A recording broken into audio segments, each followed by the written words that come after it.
nga na banzembo le roi bato baya yo. Hein? Ba titre le roi bato baya yo. Ba titre le roi ba yango la nanani. Ça lui passe c'est qui trouve mais Karine Mokonzi aza artiste. Aza artiste. Robin a été que non aza artiste tété, aza artiste.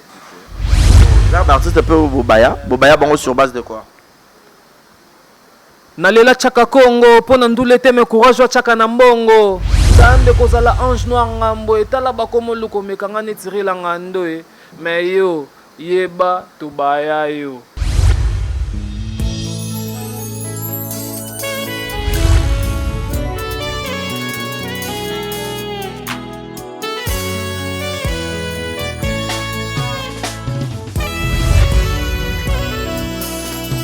Mon cœur se réjouit en toi, éternel. Ma force a été relevée.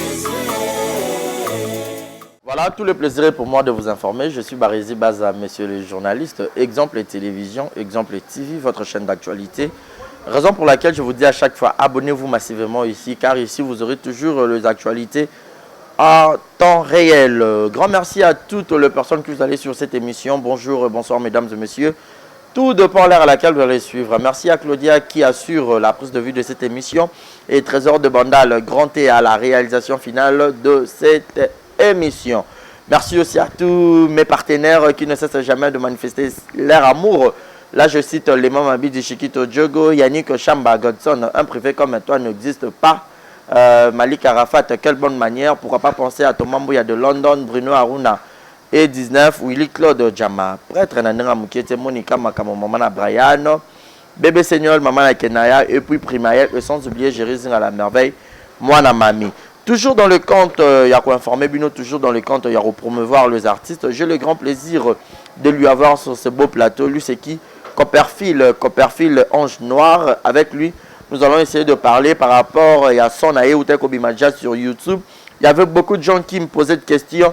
Toyo Kakikaka, Mame, Toyo Kakikaka, toute personne, c'est qui la personne, c'était qui Mouto Ayemba Kinzembouana. Et aujourd'hui, j'ai le grand plaisir de lui avoir sur ce beau cadre, pardon, Métro Bar. Là, je vois directement Chizi Eric Chipamba. Je te salue depuis quelque part. Et puis le boss Moïse, la PCP Mbote depuis quelque part. C'est avec Copperfield Ange Noir de passer un bon moment. Ceux qui regardent d'accord, je dirais déjà bonjour et bienvenue à mon invité. Bonjour et bienvenue. Ouais, bonjour Barizi Baza, les cadets de la presse. Et j'en profite aussi pour dire un bonjour au monde entier. Bateau tout Baolanda Bisso. Déjà à partir de Angola, Namoni Cynthia Meta la patrona. Le président Michel Mukengeshai. Donc, Banatou Yapoto, artiste Nabino Yo Copperfield Ange Noir, Toyoga Gikaka. Voilà. Toyoga Kaka, donc Batutsu Bwanda vous posez ma question, na Maginze Mbango, yeyo, tous années en personne, ma question na bino tout tindaki et Rokoma donc Toyoga Kaka. Morceau moro pour pas sentir que ça yo, parce que Nze Mbango to batebele ba ko tâtonner ba royer baté. Est-ce que ça yo, est-ce que ça ya XY parce que ba combo bimaki oh ya bango, oh ya bango, oh ya bango. À comprendre la question bien té. Toyoga Kaka, est-ce que ça yo, to ça ya batu mususu parce que Bato Bele Bandek a posé 1001 questions, il y a retour à que Toyo Kakikaka. Ezaya Copperfield, to Ezaya, ba musicien Moussous pour ne pas peut-être citer le nom, mais il y a retour à Penda Bakombo pour et ça va bien. Ouais, on a vraiment co-cité. Au début, c'était un peu difficile, compliqué, pardon, c'était compliqué. Tant que Misagi titre, on a non victime à piratage côté dans studio, bah piratage biso son. Nzembo bimi sans que biso topé ça aval. Et ça en sorte que batumso baromo kansane tika kezaki a na yebte so rotanga kombo awa. Pas de problème. Batumso ana kansezaki a Alèche. Artiste obnu so boyebi Alèche. Peut-être par batembre na biso kokanaki, voilà et tout donc bakansaki bongo mais tozaki kaka obligé vraiment ya ko la clip wana makasi ya Dada Karine Mokonzi la baronne. Donc, il y a qui a côté qui m'a ramené Eric Chizi, métro, les pharaons du métro. Donc, tant que côté m'a ramené, on est tous obligés. Ça, la clip Obomoni, ils ont les cas déjà na Trace Kitoko, ils ont déjà 9e. Ils ont déjà la chaîne chez Mokonzi officiel. Voilà. Voilà. moi a capella mon corps par rapport ya batutu barota là-bas zotuna est-ce que ça y est ba yo capena mon son Fali Ipupa comme un rappeur. Bon, vieux fait rigolo mon athée. Mukolo carré le balia ka gaz. N'habite son atangi comme moi, vraiment. N'habite son monnaie ça souka ba polémique Ouais, polémique. On est en raba jazz. Ma pipo qui mana potot encore yé et banagi kaka. Maestro Fabre azo disque d'orté a kinde biloba loba. Amarula Abdul Bayoka nakate. Ba vieux batimbela game. Yango c'est le comme combattant azo préparé album. Donc voilà quoi, total mingi nze moi en anglais il y a polémique té voilà donc ezanze momo c'est une chanson réfléchie to le bela qui réalité o elobamaka déjà.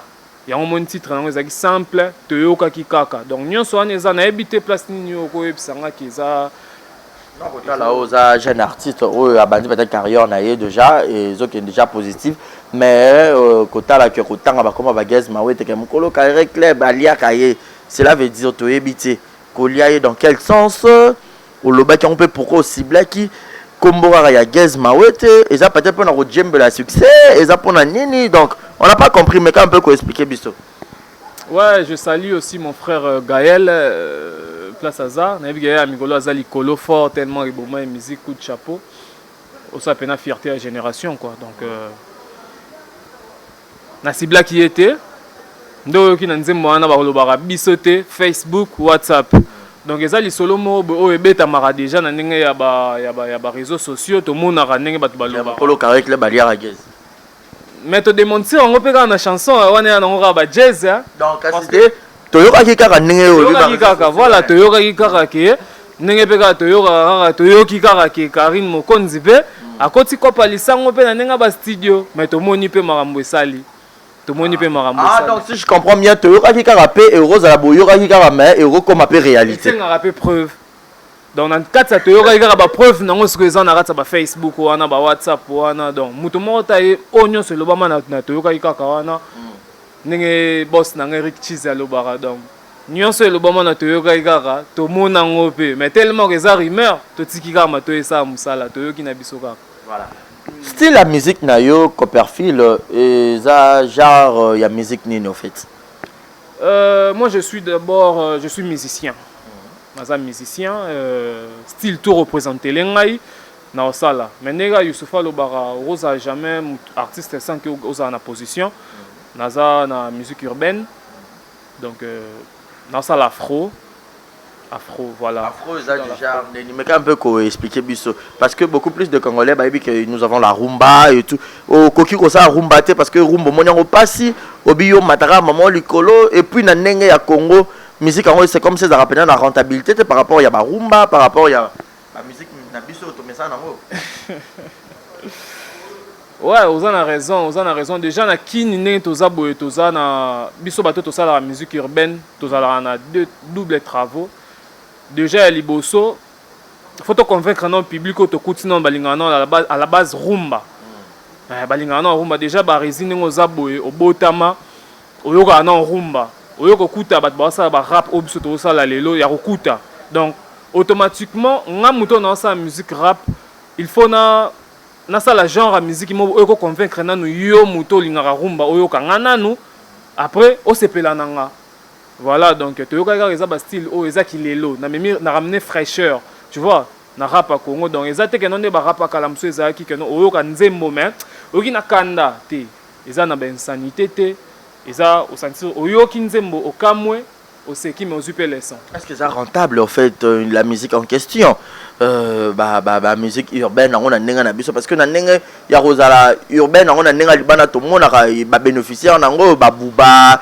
et tous les autres mais na nenga RDC penza muto banda ki ngo zaki le roi ba marché Dixon peut-être mais to mona un moment a bunga ka boye ba luxus légal tout consort ba rapena na pinch wana te sera pena cha pena boye concert boye a chepena libaya tout le monde qui a wata robeta boye beaucoup de gens bon préférez qu'il n'est pas héritier bon il qu'il n'est pas maestro Fabregas depuis que tout consort Robinho au lieu que peut-être ayakuna wana musique ba revers toyora nini. Bon moi je pense que ceux qui lelo musique rap hip hop auto ça la lelo et ça peu rentable c'est juste parce que rappeurs baza mal entouré, bazala qui mal entouré. Tu vois? Entourage et artiste et la Xara de quoi tu es capable. En plus, mboka, tu vois? Pays na biso auto vivre lelo bazo aider penza biso ba artiste té. Déjà comme on anze moloro to yoka kaka, c'est une chanson oyo et ça li ba preuve nango sans même temps sous to chango na nenga internet, sans même to chango to ça la promotion na TV, sans même to lekelango to chela makele menzembe beti partout. Ah to ça bino moni cadre qui to ça to na ratsa métro bar. To va na ratsa VIP ezapo musique auto sala. Musique au ngako perfil ange noir na sala, ezo kota public tout. Tu vois? Ils ont touché vraiment le public tout. Là, c'est là où rentabilité nango tam susu. Na rebi so pesanga juste karatam susu. 1 mois, 2 mois tu verras. Pour comprendre né nazo même vitesse parce qu'on a ramené fraîcheur. Ndeka na loba ba artiste tout oyo ka ba sa musique eza ya rumba. Ezala ya ezala ya rumba, ezala ya musique na biso. Oyo nyonso basala ki bien te basili déjà le roi 10 francs. Donc basili penane ti 10 francs. Nana ngwa sa ki rumba basili le roi 10 francs. Yo yemba mwana ba polémique. Nga vraiment na ko attaquer mingi bato rumba te pour cop na biso pe ba rappeur eza mingi pa na bango na peut so comprendre. Donc ngane na za boy vu que muta rumba za na public déjà o alona déjà. Tu vois? Nga jamais na roya na ba na ofinga neti grand frère na ngai héritier wata. Jamais na rôle kana banda rouler na tableau na plateau pardon na banda ofinga ye na finga faire rigola na finga fali non na za un problème on na bangote ngana ye na jeune artiste na musique on a fona pesa pour ba fanatique na ngaba yo ka ngaba sepela na ba o ba yeba ki ngate ba comprendre déjà que marambo ezali voilà donc ba o ba yaki avant nga ba miyebi to mona bangonde basila. Parce que on va maintenir le trône, tout le monde va faire ba fali poupa, ba faire rigola, ba maestro Fabregas, ba grand frère c'est Léo Scram, tu vois. Donc musique est ça sur ça bien erotica là. Et on a episode Barési, pesanga 1 ou 2 mois, tu verras que tu regardes et bimi. Voilà, Toyoka Kikaka, donc je signale déjà, voilà, donc Eric Chipamba, voilà, je te salue depuis quelque part. Merci beaucoup pour l'assistance. Et je dis un grand merci à celui qu'on appelle Malolo, Maloris la Congolaise, Malolo, le manager. Hein? Voilà, merveille. Bakajika, le manager de Metro Bar. Donc je signale déjà, je te salue depuis quelque part. Et Malolo, Maloris la Congolaise, grand merci à toi. Un grand merci aussi à mon papouche Julio Mwanamputu. Yaïgete Kamazi. Ah non, Azali, Azane Kimia, Belom Lonia, Mondoi, Monomo. Même sinon, voilà, tonton Bandundu. Donc, je lui salue. Mais sinon, Ange Noir. Modèle na yo na musique urbaine, na nenga RDC, nani azarape na cible na yo.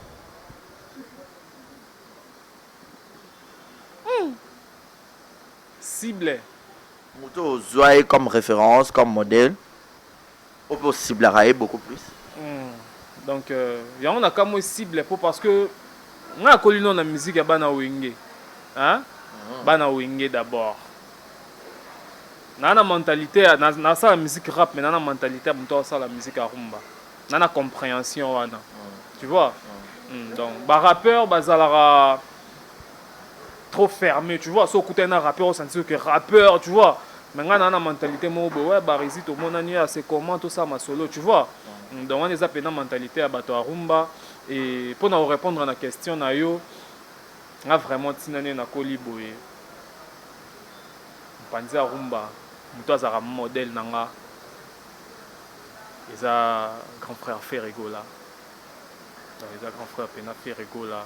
Attends, on a un banda parcours, on a échoué à rater. Tu vois? A échoué à rater. Donc, dans ces pays-là, en musique, il y a grand frère Fali, il y a grand frère Héritier, mais Mouto vraiment avant dans Natal à Raboué. Il y a grand frère Ferrego là. Il y a un morceau à Ferrego là, 2 fois payé arrive. Moi je suis pas Nazam Mutarumbate. Ah mais étant que chanteur Rosa Mutarumbate, mais tu pourrais faire moi un morceau moro. Naebiga ko rapper. Naebiga ko rapper. Mais on a pas exclusivité, nous avons Mora Rumba mais qui n'a qui rappe. Moi ben c'est on a cause là ya OK non c'est nani. Eza projet au pesinga idée na osala ngo. Mais vraiment grand frère na linga musique no fort na yoka ngo na yemba ngo pe na douche mais awa moi na yemba c'est au yemba na douche ko yemba pour sala et honneur. Na comme émission na douche. Oh. Non, pour c'est peut-être grand frère on a sorti le bako là. Tes grands frères fait rigoler ici quand aux alliés vraiment. Bambote na yo. Omoninga na banzembo le roi bato baya yo. Hein? Ba titre le roi bato baya yo. Ba titre le roi ba yango la nanani. On a sali featuring na frère nanga Gaz Fabulous. Ezobi makalamingi te. Je crois bien kalamingi te. Na dévoilé déjà donc na nga kuna lo bango te mais na lobi kaka. Ba featuring pe na bato ba rumba pe et zappé. Mais rap na ki rumba isangani. Ezara musique. Ezara musique. Ezara vraiment musique. Voilà, Ezara musique, Franklin Bissilou, je te salue. Bota rapena émission et bandeliti, ce que plus beau, il y aura la publicité. Et ça aura bien mon numéro est affiché au bas de vos écrans pour les remarques et les suggestions, commentaires. Bobo qui a on a besoin de saluer la publicité. Il y a espace na yo, il y a boutique d'habillement, il y a maille, il y a boisson, il y a nuance. Ko hésiter te bien à barizi baza toroso la penza. Na rapenda pas trop cher torosa la boulot kaka ndenge sengeli. Je vous signale à toutes les personnes au Bozubi sont en cours. Je suis avec Copperfield Ange Noir, l'artiste Lelo Aza parmi ma jeune génération au peu bazo sala carrière na bango bon vent et zo qui ne peut kitoko et zo sala bien mais sinon eroye na moment oyo kuta pe batu belé malgré tout baza ça même musique que yote au bazo ça peu succès pour preuve moi ko un peu comme on a Gez Mawete toza ba Unos Bi et tout consort robin abino boza peut-être batu moi ba génération moko tout le monde peut ya basi ba Rebo et tout consort ba Gez Fabulous et tout mais yo yaki na toyo kakikaka est-ce que zo qui place dans penza na milliers et fan di penza pour que vous tapez basso en bateau ça qui on a tout le monde qui une autre bible qui na nzembo ne mora boire qui tout le monde gaz moi pas na sur le marché mais tu qui est-ce que ceux qui pendant en plein ndenge yo moko au banda ko s'attendre œuvre na nga rbima sur le marché ba consommer en gros est-ce que ba consommer qui en vraiment comme il se doit déjà na biselo moko nzembo lora to yo ka soro boya ngo lobo sa mta mabe banda musique ya Congo e banda si yo ka da conception ya chanson mora bongo. Et on a eu biso que toi assurance na yo est-ce que bateau ndé ba otala biso bon ndé ko ba pesa biso ba assurance wana pour non bateau bazotala biso Copperfield Ange Noir artiste na bino yeyo bino bateau botala biso boza de partout bokende chez Karine Mokonzi na chaîne officielle na ye ya YouTube voilà bobetaka ka toyoka kikaka titre toyoka kikaka tu vois zwata koyoka nzembo wana soki ça a raison tout tort parce que au moni ba onyo songa na kuti na domaine na musique ya rap auto ça là o ba ebinga déjà ba onyo so ba ça succès wana ya moni ba benga migolo autorité morale ya batu tout ba artiste tout ba na buzz la genre en musique ouais non autorité morale na bango ndenge dada Karine Mokonzi pe ba benga autorité morale nga pe sko na côté na nga pe na zone nyonga bango mabe do ba silineti différent nga na memi fraîcheur. Oui, mais ça fraîcheur. Tout le monde qui cala trop. Genre, la musique est trop. Voilà. Donc, on a ramené. Et ça, qu'il est l'eau. Il était grand temps musique rap à Congo changé. Il était vraiment grand temps musique à Congo changé. On vraiment naï. On en a marre, frère. Qui est derrière Copperfield parce que l'assurance est belé Makasi boy. Nzambe. Premièrement, Nzambe. Nzambe sora zana maramuna ote ou avancé te. Déjà, nga sala relation na mutazo manager nga partir à Libanda c'est Karine Mokonzi. Na sala relation na e à partir ya chanson. Tu vois? Nga na tindela nzembo te. Ye ayoka nzembo wana nanu koti na net te. Asala ngo vidéo a lukanga. Tu vois? Na nenga mabete mais nga vraiment naza na mututé boto sala émission pourquoi na sala émission na minute pona yebisa ba onyo so balinga bonne musique o ba nzimela ka jeunesse o ba otala nga pe na minute soyo artiste yeyo tu vois na rolo bateke nga na mutu boye na sima ba o baza déjà on a neti ba patron nga Michel Mukenge Chai ba patron Eric Chizi les pharaons du métro, Eric Chizi. Nazo betele pena c'était Eric Chizi. Aza jeune moro boy oh photo surveiller na maramba batambongo. To bote ba vena biso ba Jeff Njadi il était tabaza. Mais lui aussi nous vivons l'époque de Eric Chizi parce que lui il donne quand il est là. Et puis après ça a invoqué peu boy. Ce qui passe dans ngota ro défé là. Ta volonté à patron. Na bisa. Donc aza nango donc yebena linga raté que non so sengye. Voilà donc le boss Eric Chizi donc d'habitude ça comme sponsor émission au boss là na tocha logo tu tocha moi logo mais déjà to vani na métro bar cadre qui toro boy to vani na VIP nazo signaler déjà que métro bar ils ont encore un sponsor déjà il y a artiste na bino ko perfil voilà donc on signale déjà parmi ba Longe Baro Zara trop na pifo quoi ouais donc makambo ezande wana nga sala relation na grande sœur na sœur Karine Mokonzi là-bas pure sœur nango na benga na nzembo wana pure sœur batebele ba boulay sonné à partir à chanson sinane makambo ezo avancer boye eza po na tshenzambe na nga liboso na tshenzambe na nga liboso na makasi ya prière ya bana Luanda pe na Luanda na moni si Cynthia Meta la patrona donc na makasi na bango nde ba prière ba makambo belé voilà yango esali en sorte que tam suyo po ya mbanga ko perfil au Nazali, voilà. À présent, je signale le boss Moïse Assamani.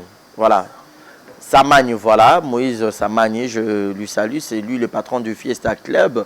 Le patron Yaba Métro, bar tout. Donc, et puis, merci beaucoup, boss. Et grand merci encore au pharaon Eric Chizi pour ta présence. Lorsque je te vois, je me sens toujours heureux parce que je sais que tout est assuré en bonne et due forme. Voilà, toi qui as mis ça lentement et sûrement vers la fin, toi qui as mis ça dans le mais sinon, les loyaux, au lobby, Nzambe Moutou, Azanayo, nous tous, nous avons un sponsor suprême parce que grâce à lui, nous devons tout revivre. Sans lui, ma plein. Mais musique et rapassi. Musique et c'est un soutien financier et tout et tout. Est-ce que ça va Moïse ou Anna, ça va Eric, boss Nambiso, Anna, Ndemoutou, Chao, Penda Poids? Ou soit pour les lots et au sein de la studio et au sein de la clip et au sein de tout et puis toyoka kaka ça maxi single et ça single et ça nini parce que na ba musique urbaine toi na moi ba koko sona ya roye ba po bino misaka ba somo ro beti kano bokei mais ndenge ya rumba na biso toyebi ke watana ba robi misa boye a oké ozongi sa boye toyebi album et tout est-ce que bino pezara bongo to ya ndenge ni na sepel mingi na question posée vraiment mais na ebisokaka question oyo so posé ngango eza faute na ote eza bato nde bayaki avant ngai nde banyokola biso donc toyokaki kaka eza projet oyo eza na 6 titres eza projet eza 6 titres maxi single wana titre nango pyramide inversée nazo dévoiler yango déjà awa eza na 6 titres ba collaboration ezali omoni artiste lelo même ata so ndenga na mitune naza boye naza sans producteur naosa maramonga moko ata producteur soka yé alors on a besoin de un projet non déjà au sala donc avec le peu de moyens qu'on a tous on méga robot à titre moko mais projet est ça au ce qui le makambo yango yo tout ça ma solo donc projet ça to me vraiment ndambo excusez-moi to me ndambo mais ce qui pena makambo yango yé nango. Voilà, Julia Wello depuis Nat, maman na Preston, Julia Wello depuis Nat, maman na Preston, Motema ya Jules Zamunda. Na pesi mbote pourra pas aussi penser à celui qu'on appelle couple on a penza basala anga trop bien dake kanza Motema ya Jina wa Jina na pesi mbote depuis quelque part. Mais na regrette ka pour tout une question ba artiste autobayate. Ah, non to okena. Ba autobayate. Ah, ndali mbisanga na kiti mutu. Oh, les artistes peu Bobaya bango sur base de quoi? Nalela chaka Congo pona ndule teme courage wa chaka na mbongo. Nalela nyoka longo pona charisme franchement artiste nde bongo. Nalela papa Kofi émission na Nuveza Mukio ko souffrir. Nalela waze kwa pona chorégraphie yango Jackson na c'est quoi? Chala mwana nambili ya belle bakoli me yoka babebe. Nalela grevi matita me mikolo yo mingi Jeff Njadi leteta nalela binemi na nga tu pokombo na nga na nzote komi neti tatu nzambe kozala ange noir ngambo etala bakomo luko mekanga neti rila ngando me yo yeba tubaya yo on est zélo rezoya après toyo kaki kaka dans nazo baka bino déjà to baya yo parce que moni lelo tant na lo baka toyo kaka et aki lelo kobima toyo kaka ebimisi pe bane belé to sentir ba musique ya genre wana ebimi bimo ebelé mais originalité na ngai il faut na garder yango voilà yango nazo lancer directement deuxième opus clip ya mi balezo na dévoilant déjà to baya yo. Donc, continuer à soutenir Ngai. Naïbi que tu comme déjà dans Souka, tout ce qui est vraiment presque à la fin, on a profité vraiment. Mais pour ta soeur, au lobby que à Edakio par rapport à la promotion, et puis à Edakio clip ne contacté pas naïb, tout le monde il est plus le lot et comme la rang il y a bah musicien, tout bien naïb, bon tout le monde a ça qui hommage à DJ Arafat, malgré tout la vidéo a été bloquée par rapport il y a pas droit d'auteur de YouTube à lobby, mais tout le monde il y a autre que ça sous son sous laissez-moi tranquille. Étant artiste, Kotalaye, il est artiste, mais elle a quand même osé. Beaucoup de par rapport il y a clip wana, laissez-moi tranquille. Et conception, l'idée, le son, la vidéo, n'y a son akati. Non, mais Karine Mokonzi déjà, comme on a déjà, un milieu déjà artistique, et ça kilo, tu vois. Et on a comme moi guité, hein. Ngata on a yoki que tantine Karine naza na studio na ebaki déjà zelo mo beza et comprendre Karine avant na ba musicien trop tu vois après c'est ba idée belé o esali ba musicien belé lelo makambo epesi makambo donc koyoka ye kolela grand frère akufa qui à partir ya Côte d'Ivoire kuna un accident et ça la biso nyonso pasi kutu kombo na ezaki pe na toyoka kaka DJ Arafat bamasole banda okende kutu déjà entre nga na ye mon genre ba featuring a full la petit na ye mais nzamba bendi pena mois avant et ça li passe tiki trop mais Karine Mokonzi za artiste aza artiste obenga ete que non aza artiste tete aza artiste aidara na ba concert artistique ebele oyo nga mo na tala na vandi pe mais na mi lobe nango déjà mais nzelo nengo asola nanga na mamba ndule pe na boya rotbeta peta msuma single na emoro boye pe sans pour autant penser qu'il y a ça appelé liwa ya ve et sali que non mais apé aza motivé non non comme le roté na makambo wana aza artiste félicitations ata ba kati mais biso to moni déjà to moni déjà mambo sali félicitations maman. Voilà. Merci beaucoup à toi, Ange Noir, à soulever le moment, c'est très capital. Toro ba biso to rana ba musicien. Au fur et à mesure to rana bango to ma pena moi oreille musicale. Ici ngara bon ya ndenge mo pena na ba manager ya kata ba lounge bar na ba DJ lelo ba mo balancer ba son poignet a mixaka ayo rabi na oyi po beta pe boy o sala bien. Donc deux fois pe ngapa na ko pe ça peut conseil mo un artiste musicien et qui est normal na pe na studio te koto chanon boy déposer boy sala bien. Papa Barisi ba zapeta msusu. Na créé son nana. Na rappel à moi voix. Voilà, donc comprenez comme ça, c'est Copperfield, nous sommes arrivés pratiquement à la fin. Un mot de la fin et pas Yabatou, Batalio et puis quelques dédicaces. Et je sais qu'il faut lancer appel et pas Yabatou, Oyo, Yamite Mamalamu, au bazan a besoin, il y a soutenir Yo, aux en producteur T et le loba label peut comme belé, voilà. Avant, au peut ça appel na Yo, le loba label les a et belé. Pourquoi ne pas toquer porte, tous en est victime et pas Fali Poupa, tous en label il y a Ferrego là où ils ont produit Perrebo, tous en na Watan Record il y a Maestro Fabregas, tous en Kofi Central il y a Kofi Olomide. Pourquoi ne pas allez-y toquer le porte, bah font les là pour que bah produire bah œuvre na yo. Merci, merci pour la question. Au moni et là aussi les a bien. Et ça va bien. Artiste sous un art, sous un travail, au souffrir te. Ndé na auto epsone bandeluana. Na sala relation na Karine Mokonzi, aeba ngatenga pe na eba te zara nzembo. Tu vois? Comme pelelo na rolo ba bon, c'est bon na kende victime, bien na kende Ferrego la TV ou bien na kende Wanted Record. Mais et elle gambaton. Ya on abi artiste yo.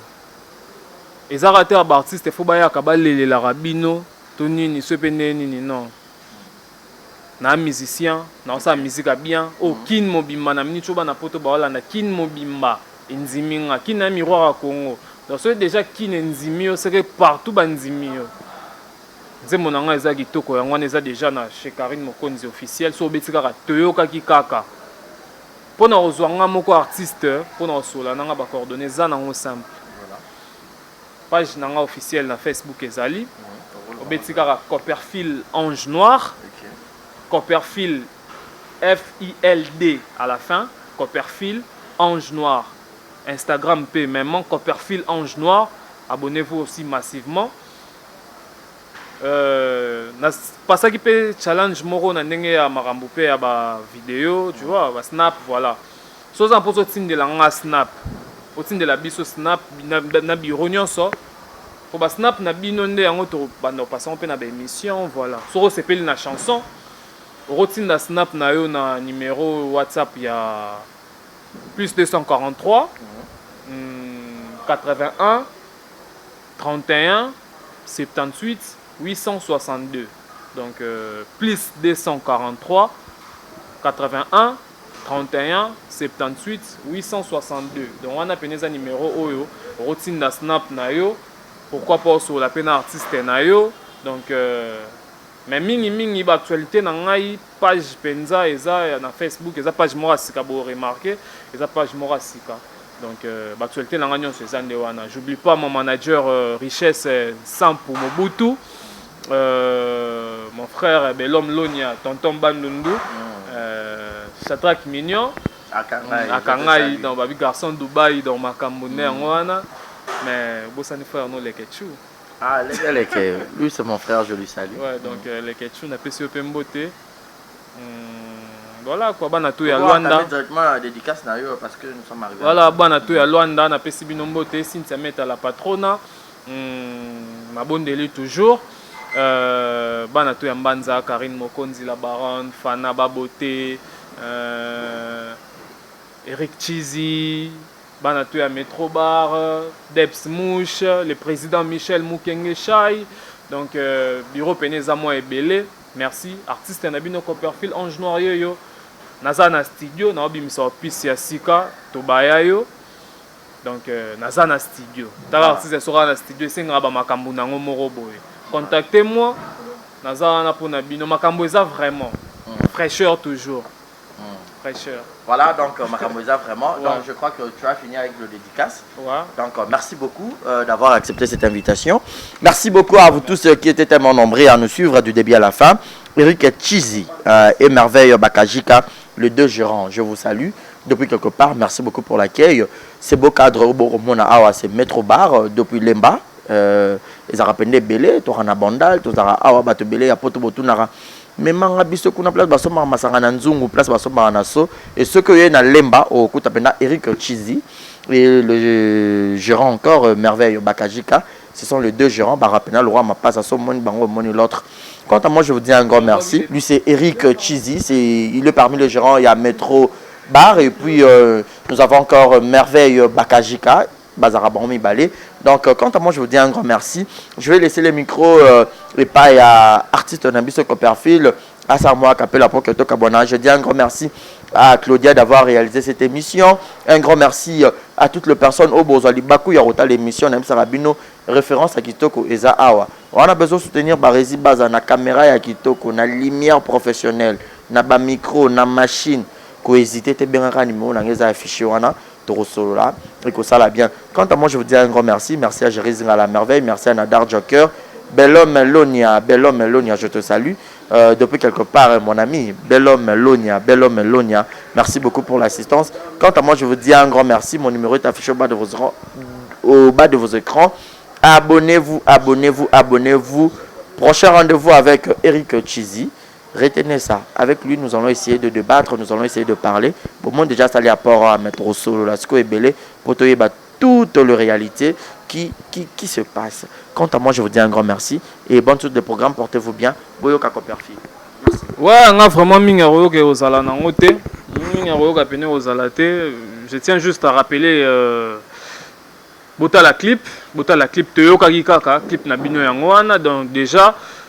Merci na batutu ba soutenir ngai. Exemple TV donc Barizi baza ba silineti 10 francs. Merci.